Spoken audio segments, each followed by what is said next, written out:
Pemirsa, Provinsi Bali masuk 10 besar provinsi dengan resiko kejahatan tertinggi di Indonesia. Bahkan kualitas kejahatannya semakin naik, padahal selama ini masyarakat Bali dikenal sangat menaati norma-norma budayanya. Hal itu disampaikan anggota DPR RI Komisi 3 fraksi Partai Nasdem, Akbar Faisal saat memberi kuliah umum di Universitas Dwi Jendra, Denpasar. Kuliah umum bertajuk Membangun Kesadaran Hukum Menuju Indonesia Bermartabat diselenggarakan Fakultas Hukum Universitas Dwi Jendra Denpasar dan dibuka langsung Rektor Universitas Dwi Jendra Denpasar, Putu Diatmikawati. Dalam kesempatan itu, anggota Komisi 3 DPR RI fraksi Partai Nasdem, Akbar Faisal mengatakan Provinsi Bali berada di posisi 9 di antara 10 provinsi dengan risiko kejahatan tertinggi di Indonesia setelah beberapa provinsi di Pulau Jawa. Indonesia menempati peringkat 61 di antara 113 negara di dunia dan peringkat ke-9 di antara 15 negara di Asia Pasifik dengan kesadaran hukum rendah. Pemerintah dan segenap elemen masyarakat memikul tanggung jawab untuk melakukan berbagai upaya dalam rangka peningkatan kesadaran hukum masyarakat.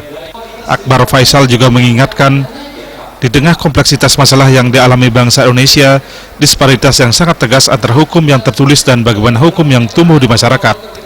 Kuliah umum di Universitas Dwi Jendra Denpasar menurut Akbar Faisal merupakan pola strategis agar hukum itu tergambarkan dengan jelas dalam kehidupan sehari-hari, tidak hanya bagus dalam buku-buku hukum semata. Tak dipungkiri begitu banyak orang yang fasih berbicara hukum atau pasal-pasal, tetapi tidak tergambarkan pada kesehariannya.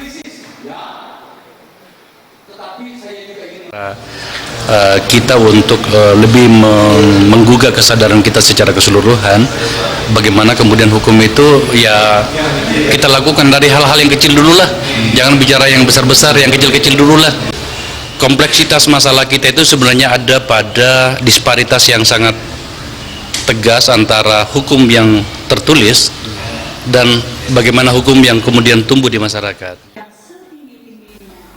Rektor Universitas Dwi Jendra Denpasar, Putu Diatmikawati, selain menyampaikan terima kasih yang setulus-tulusnya atas terselenggaranya kuliah umum tersebut, Rektor juga mengingatkan pembentukan masyarakat sadar hukum dan taat hukum merupakan cita-cita dari norma-norma yang menginginkan masyarakat berkeadilan, sehingga sendi-sendi budaya masyarakat berkembang menuju terciptanya sistem masyarakat yang menghargai satu sama lain.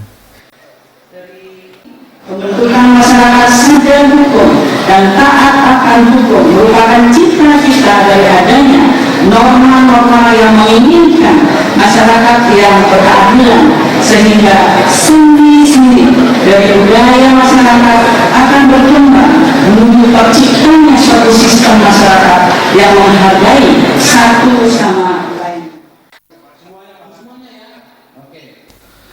Ketua BEM Universitas Dwi Jendra Denpasar, Cokro Wisnu Raindra menyatakan, kuliah umum yang turut melibatkan lurah dan perbekal Kota Denpasar dilatar belakangi masih kurangnya kesadaran hukum di masyarakat. Perbekal maupun lurah merupakan pejabat penting dan terdepan yang diharapkan dapat mensosialisasikan untuk meningkatkan kesadaran hukum masyarakat. Menurut saya bahwa perbekal dan lurah tersebut merupakan pejabat penting yang akan mensosialisasikan bahwa kesadaran hukum ini penting bagi untuk masyarakat di desa tersebut. Jadi masing-masing lurah punya peranan penting. Kuliah umum ini turut dihadiri perwakilan Kapolda Bali, perwakilan Peradi Bali, serta Ketua DPW Partai Nasdem Kota Denpasar, Ida Bagus Oko Gunastawa.